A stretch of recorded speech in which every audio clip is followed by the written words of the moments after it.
Hér erum við með dæmi 6 og 7 úr æfingu 4.1. Ég ætla að leysa þetta með ykkur. Í dæmi 6 ætla ég að byrja á að færa allar x stærðir yfir á vinstri hliðina. Ég er nú þegar með 3x þar. Færi 6x yfir og verður það mínus 6x. Mínus x hérna fyrir yfir og verður plus x. Jafnt og. Ég er með plus 3 hérna megin, hann verður óbreyttur. Ég færi 11 yfir og verður þá mínus 11. Og ég færi mínus 7 yfir og verður þá plus 7.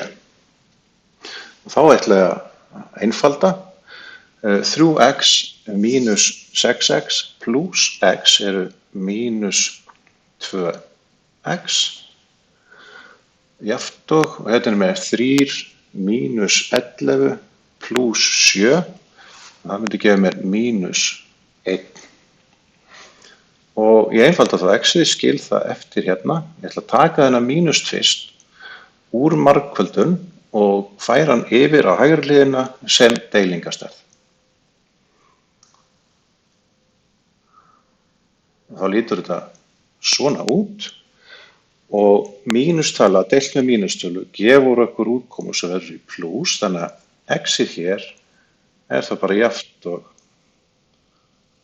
halvur. Loka svar hér. Skulum færa okkur yfir í dæmi 7. Hér erum við með sviga sem þarf að byrja á að fella út. Og þá margföldu einfallega inn í hann með þessari stærð hérna fyrir utan.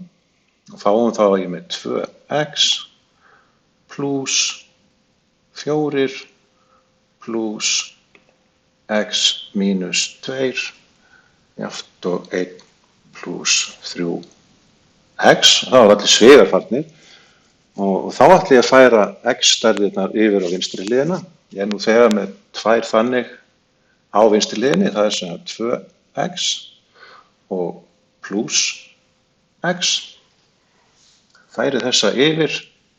Það var mínus 3x og jafnt og á hægri hliðinni er nú þegar 1 í plus. Ég ætla að taka plus fjarkan, færa hann yfir, það verður þá mínus 4 og þessi mínus tvistur fer yfir og verður plus 2. En nú kemur að einu, við sjáum til dæmis að við leggjum saman þessi x við erum með hérna. Og þá fáum við út að við erum með 0x hérna megin. Og ef ég legg saman þetta hér, þá fæ ég mínus 1. Sko 0x get ekki verið einhver ákveðin stærð, þannig að í þessu dæmi þá erum við með eitthvað sem myndi kallast engin lausn. Það er einfaldlega því að það kemur ekki til með að ganga upp á neinn hátt. Þannig að þetta er nokkuð lokasvar hér.